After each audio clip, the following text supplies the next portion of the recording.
Hello বন্ধুরা, আমি Mrs Tapasi আর আমি একটা নতুন ভিডিও নিয়ে গেছি। আশা করি আপনারা সবাই খুব ভালো আছেন। লাইক, কমেন্ট, শেয়ার আর সাবস্ক্রাইব করিয়ে আপনারা সবাই আমার পাশে থাকবা। এই ভিডিওটা বেশ অনেক দিন আগের, মহালয়ার 2 দিন আগের ভিডিও। তো ওইখানে যাইলাম আমি বাপের বাড়িতে, বাপের বাড়িতে কালী পূজা আছে এটার লেগে। আর যেতে যেতে বেশ অনেকটা লেটে গেছে, মোটামুটি 4টার মতো বাজে। কেননা ঘরে কাজ করে দাদারা, তো তার লেগে রুটি সবজি বানাইয়া তারপরে ঘরের সবার লেগে একদম রাত্রে অবধি খাওয়ান টাওয়ান বানাইয়া সেটা যাইতে আমার অনেকটা লেট হয়ে গেছে।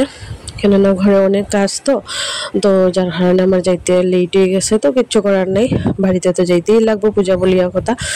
তো তারপরে এখানে উঠে গেছি টুকটুকে, গাড়ির পরে টুকটুকে করে যাইতে লাগে আর কি। আমরা বাড়িতে হাঁটিয়েও যাওয়া যায়, কিন্তু টুকটুক হইলে তো ইজি, যার কারণে টুকটুকে উঠিয়া যাইরাম গিয়া।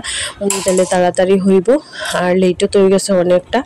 তারপরে গিয়াই দেখি এখানে আমার ভাইপু তার আমার মা আমার লাগে অপেক্ষা করডা, তারা বইয়া বইয়া বারান্দার মধ্যে তারা দুইজনে।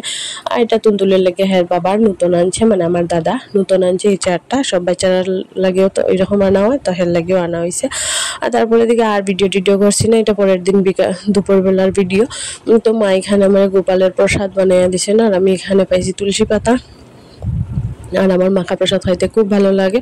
তো মা যতদিন আসি ডেইলি দিনই দুপুরবেলা আমার এরকম মাখা প্রসাদ বানাইয়া দিবা। জানি না কয়দিন ভিডিও হইব, ভিডিও টিডিও করা একটা হয় না এখানে গেলে, কেননা ভাইপুতো লিয়েই বেশিরভাগ সময় ব্যস্ত থাকি আমরা দুনো বইনি গেলে। আর এখানে মাসি, একজন দিদি আর আমরা 3জন খাইতে বই গেছি। নিরামিষ তো খাওয়াইব, যার কারণে এইদিকে নিচে বই গেছি আমরা সবাই খাইতে। আর এখানে বানানি হয়েছে এলাকা একটা বড়া কুমড়া পাতা দিয়ে, পূজার লেগে কুমড়া গাছটা কাটা হয়ে গেছিলো, যার কারণে একটা কুমড়া পাতাটি রাখা হয়েছিল। আমার খুব ভালো লাগে আলু দিয়া পনির দিয়া কুমড়া পাতা বড়া। তো ডাইল আর কুমড়া পাতা বড়া দিছেন মায়ে, তো ওইটা দিয়ে আমি খাইলাম, খুব স্বাদ হয়। কেউ না খাইলে বানিয়ে খাইয়া দেখতে পারেন। আমরা হয়েছিলাম সয়াবিন আলুর তরকারি বানানোর লেগে, তো মা সয়াবিন আলুর তরকারিও বানাইছিল, এটাও খাইতে অনেক স্বাদ হয়েছিল। আর একটা শুকনো শুকনো নিরামিষ সবজি বানানো হয়েছিল, তো ওইটি খাইয়া টাইয়া আমরা সবাই উঠে গেলাম। তারপরে দিকে সন্ধ্যার সময় এখানে মা তুলতুলে লইয়া সারিয়া কীর্তন ঘরটা প্রার্থনা শেষ। তারপরে এরকম বইয়া বইয়া কীর্তন হলে লক্ষ্মীতে লইয়া বইতা খাইটার লেগে। তারপর সন্ধ্যার সময় আমি সবার লেগে বয়াই দিছি চা বানাই লিরাম, সবাই মিলে খাওয়াইবার যে পাত্রটা পাইছি ওইটাতেই বয়াই দিছি চা।